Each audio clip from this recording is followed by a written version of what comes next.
Let's look at some phrasal verbs today. We're going to start with egg on. This is to encourage someone or to urge someone to do something, usually something unwise. So for example, he didn't want to jump into the lake, but his friends egged him on. Don't egg him on, he's already driving too fast. She only started the argument because the crowd was egging her on.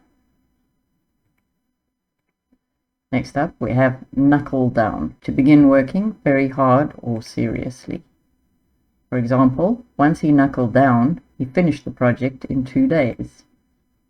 If you want to pass this exam, you need to knuckle down and study.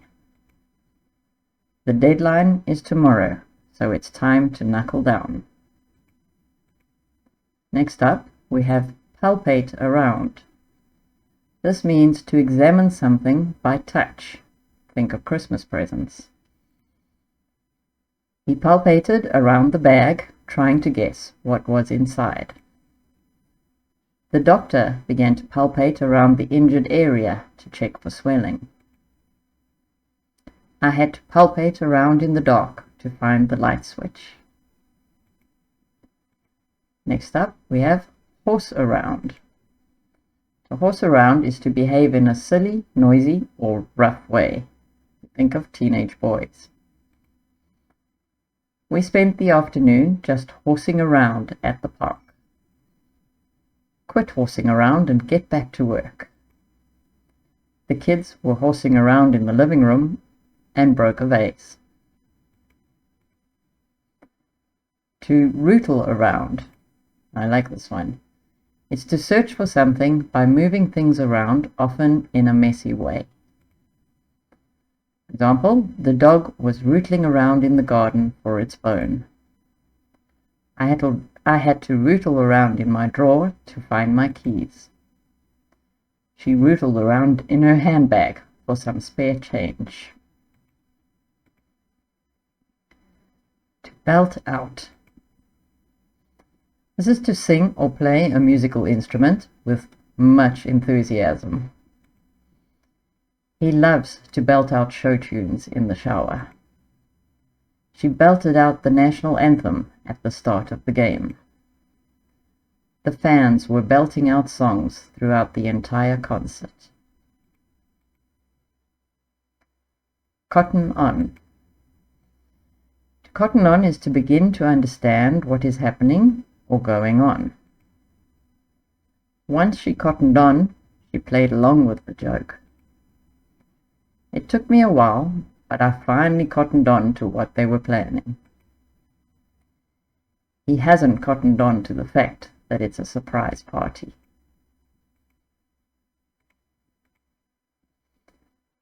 To faff around, one of my favorites. This is to spend time doing unimportant things or behave in a disorganized way. They're still faffing around, trying to decide where to eat. Stop faffing around and put your shoes on. We spent the whole morning faffing around with the printer. To gloss over means to ignore or avoid dealing with a difficult subject or a mistake. The report glosses over the company's recent financial losses. He tried to gloss over the fact that he was late again. Don't just gloss over the details. We need to know exactly what happened. Squirrel away. Think of a squirrel. To hide or store something for future use. She squirreled away a bit of money every month for her holiday. I've squirreled away some snacks for the long car ride.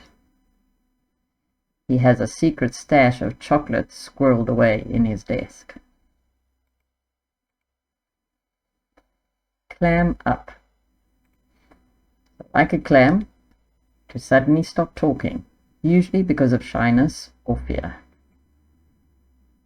As soon as the police arrived, the witness clammed up. She always clams up when people ask about her private life. The student clammed up when the teacher called on him. To bog down is to become so involved in details that you can't make progress. Don't get bogged down in the minor details. Focus on the main goal. The negotiations got bogged down over the issue of pay. I'm getting bogged down with all this paperwork. Measure up. This is to be good enough or meet a certain standard. The new sequel didn't quite measure up to the original movie. He was worried he wouldn't measure up to his father's expectations. Does the new equipment measure up to our safety standards? Mull over. To think about something carefully over a period of time. I need some time to mull over your proposal. He sat by the fire, mulling over the events of the day. She's still mulling over whether to take the job offer. Pan out is to develop or end in a particular way, often a successful one. We'll have to see how the weather pans out before we decide on a picnic. Their plans to move abroad didn't pan out in the end. I hope everything pans out well for your new business. Good luck with your studying. I hope it pans out. See you again soon.